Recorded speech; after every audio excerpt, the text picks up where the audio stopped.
যতক্ষণ পর্যন্ত ট্রাম্প এবং রাশিয়ার প্রেসিডেন্ট ভ্লাদিমির পুতিন সরাসরি দেখা না করবেন ততক্ষণ পর্যন্ত ইউক্রেন শান্তি আলোচনায় অগ্রগতি অসম্ভব বলে মন্তব্য করেছেন যুক্তরাষ্ট্রের প্রেসিডেন্ট ডোনাল্ড ট্রাম্প।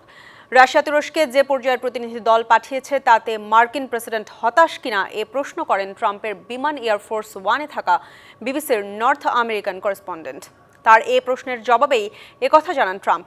তবে ইউক্রেন রাশিয়া যুদ্ধের দ্রুত সমাধান জরুরি বলেও এ সময় মন্তব্য করেন তিনি। প্রায় ৩ বছর ধরে যুদ্ধ বন্ধে সম্প্রতি ইউক্রেনের সঙ্গে সরাসরি আলোচনার প্রস্তাব দেন রুশ প্রেসিডেন্ট ভ্লাদিমির পুতিন।